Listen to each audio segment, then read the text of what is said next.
안녕하세요, 작가님. 반갑습니다. 강 작가 안녕. 네, 오늘은 동기부여에 대해서 말씀을 여쭈려고 어, 왔거든요. 사실 동기부여를 어디에서 받아야 되는지 잘 모르는 분들도 있을 것 같아요. 작가님께서는 어떤 곳에서 좀 동기부여를 받으시나요? 동기부여. 요즘 보면 유튜브 컨텐츠로 가장 많이 등장하는 게 바로 동기부여 같아. 특히 자기계발 그 유튜브 컨텐츠로 가장 많이 이제 사람들이 언급하는 게 동기부여라는 건데, 결국에 이제 동기부여라는 건 뭐냐면 나의 어떤 의욕을 불러 일으키는 거야. 나의 어떤 뭘 하겠다는 의지, 그리고 그에 대한 어떤 욕구나 욕망을 불러 일으키는 게 동기부여라는 건데, 나 같은 경우에는 그 동기부여로 인해 가지고 사실 단순하게 의지가 나타났다, 욕망이 나타났다는 게 중요한 게 아니라 그걸 통해서 나의 행위가 바뀌어져야 돼. 나의 말과 행위가 바뀌어져 가지고 그 바뀌어진 행위를 통해서 세상과 관계를 맺는데, 그 세상과 관계를 맺는 게 그게 바로 우리의 삶의 변화, 삶의 움직임이라고 그러는 건데, 그걸 바로 운이라 그래요.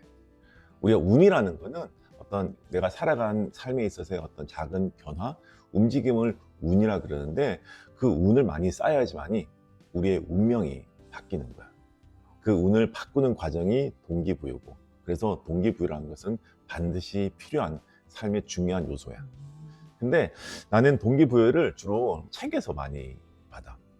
나는 책을 좋아하다 보니까 특히 책 중에서도 어떤 시대와 어떤 역사를 뚫고 나온 책들, 이제 그런 책들을 고전이라 그러는데, 그런 책들을 통해서 여러 작가님들한테 동기부여를 많이 받게 돼. 물론 이제 고전이라 해가지고 너무 오래된 책이라든지 이런 것들만을 고전으로 생각할 수가 있는데, 내가 생각하는 고전이라는 거는 나만의 시간이 있어. 나의 기억이라든지 나의 어떤 지식이라든지 나의 경험, 나의 지혜를 뚫고 나오는 새로운 지식과 새로운 지혜를 주는 책들도 되게 많단 말이야. 그거는 어떤 출간 연도와 상관없이 나에게 어떤 깨달음을 주기 때문에 그러한 책들도 나에게는 고전이 될 수가 있어. 그러한 고전을 통해서, 그런 고전을 펴낸 작가를 통해서 나는 동기부여를 많이 받게 돼. 사실 유튜브에 있는 그런 동기부여 영상을 제가 많이 보거든요. 근데 이렇게 영상을 볼 때는 이렇게 마음을 두근두근하게 만드는 그렇지. 그런 것 같은데, 사실 그 영상이 꺼지고 다른 일을 조금만 하다 보면 금방 사그라들어 버리거든요. 맞아. 동기부여가 진짜로 된 게 아닌 걸까요? 아니지. 동기부여는 되었는데, 동기부여는 돼서 어떤 나의 어떤 욕구나 어떤 욕망이 충족이 돼가고 있어. 그리고 뭘 해야 되겠다는 나의 의지도 생겨. 의지와 욕구가 생기는데, 중요한 건 이게 행동으로 연결이 잘 안 된다는 게 문제야.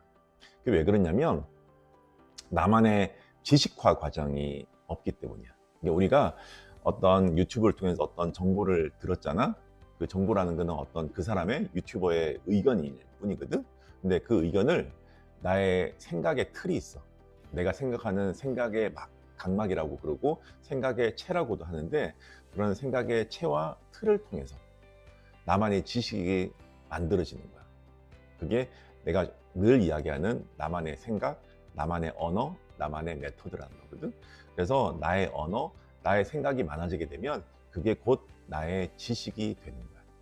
그리고 나의 지식이 쌓이게 되면 이 지식을 나의 경험으로서, 나의 몸으로서 체득하는 과정이 필요해. 그래서 내가 얻은 지식을, 내가 쌓은 지식을 몸으로 경험하게 되면 그 경험을 통해서 그 지식은 나의 지혜로 바뀌게 되는 거야. 지혜로 바뀌었을 때 그 경험은 나의 습관이 됩니다. 그 습관이 된 지식을 우리는 우리의 알미라 그래. 그래서 어떻게 보면 정보가 지식화되는 과정, 그 지식이 체득되는 과정, 그 체득되는 과정을 통해서 나의 지식으로 납득이 되는 과정이 필요한데, 제일 중요한 것은 이 정보가 지식으로 넘어가는 지식화의 과정을 거치지 않기 때문에 유튜브에 있는 내용들은 단순하게 나에게 어떤 주입된 정보로 남게 되고, 그 정보는 그냥 우리 기억 속에서 사라지는 경우가 대부분이야. 그래서 이렇게 진행을 시키는 것이 중요하기 때문에 유튜브를 봐서 어떤 동기부여가 되었다면 그것을 나의 지식으로 만드는 과정이 필요해. 그게 뭘까? 글쓰기인가요? 그렇지. 그래서 유튜브를 봤으면 그 유튜브 내용을 나만의 글쓰기로, 나의 언어로 바꿔주는 작업이 필요해.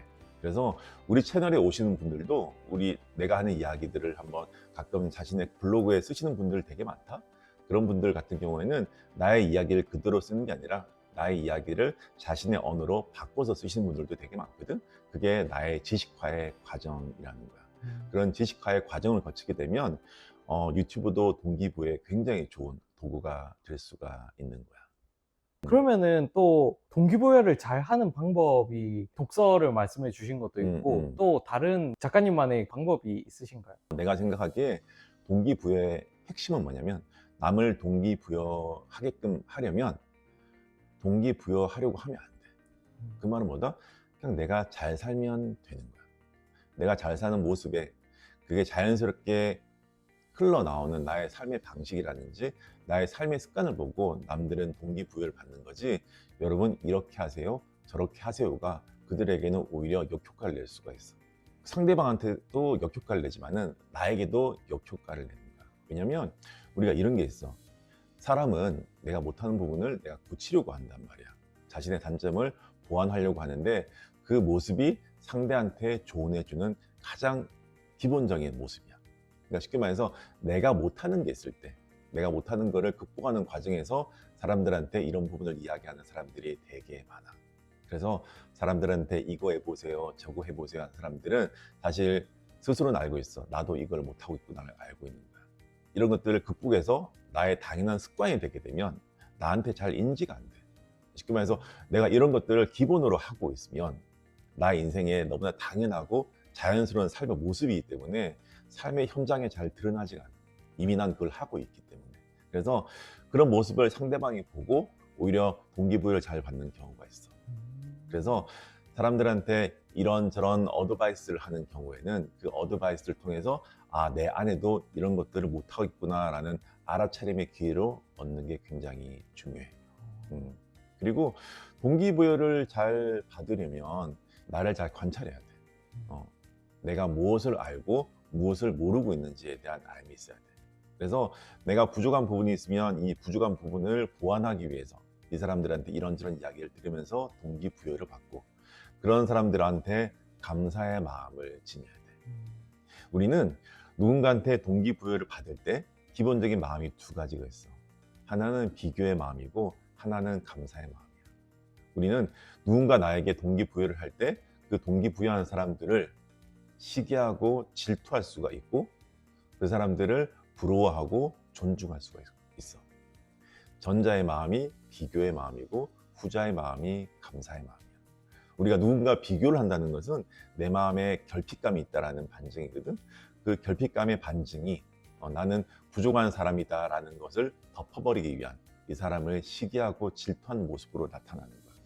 그래서 미묘하게 이 사람들한테 뭔가 동기부여를 받으면서 이 사람을 싫어하고 이 사람을 시기하고 이 사람을 질투하는 사람들이 굉장히 많아.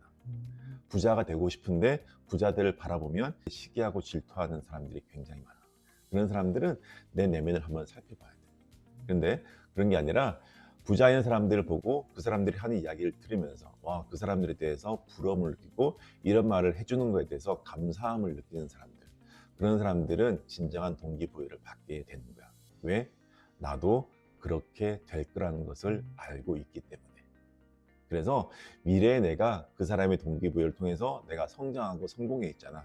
그러면 그 미래 모습마저도 나는 부러워할 수 있는 거야. 근데 역으로 지금의 나에게 동기부여를 하는 사람들에 대해서 시기하고 질투하는 사람들은 미묘하게 과거의 나, 미래의 나를 시기하고 질투하는 마음을 품고 있어. 그게 어떻게 보면 미래의 나에 대해서도 스스로 받아들일 수 없고 그 모습마저도 아닐 거야 하면서 질투하는 거야. 마음이 조금 이렇게 결핍된 사람들은 동기부여도 잘 안 받으려고 하고 밀어내려고 하고 그 사람들이 시기하고 질투하는 거야. 그래서 나는 나에게 좀 좋은 영향력을 주고 나에게 어떤 모티베이션 해주는 사람들은 되게 고맙게 생각을 하고 있어. 나보다 돈도 많고 막 그런 사람들 보면 나는 절대 그 사람들 시기하거나 질투하지 않아. 그런 사람들을 부러워할 뿐이고, 그리고 그런 사람들을 통해서 내가 더 성장할 수 있음에 그 사람들한테 감사를 표하는 거지. 저 같은 사람들은 음. 약간 그런 동기부여, 지금 뭐 당장 어. 뛰쳐나가서 씻고 어. 이래 막 음. 이런 영상들을 보기는 하거든요. 단순하게 1차원적인 동기부여를 받고 뭔가를 하는 사람들에게 마지막으로 한 말씀 해주시면 좋을 것 같거든요. 나는 가끔 이런 생각을 해. 나도 이렇게 뭔가 게으르게 뭘 할 때가 있거든. 근데 사실 게으르고 싶을 때는 사실 그 일을 안 해도 돼. 나는 그렇게 생각해. 뭐 굳이 하기 싫은 일을 동기부여를 받아가면서까지 할 필요가 있을까? 사실 하기 싫다라는 일은 내 인생에서 그렇게 재미가 없거나 두 번째 의미가 없는 일이야. 뭔가 내 인생에 있어서 큰 의미가 있다. 그럼 이미 했겠지. 그리고 이 일이 재미가 있다. 그럼 지금도 하고 있어. 근데 큰 의미도 없고 큰 즐거움이 없으면 이걸 해도 그만, 안 해도 그만인 일들이 대부분이야. 오히려 그럴 때는 그 일을 하지 말고 오히려 더 의미 있고 더 가치 있는 일을 하는 게 더 나아. 그게 뭘까? 삶의 기본기.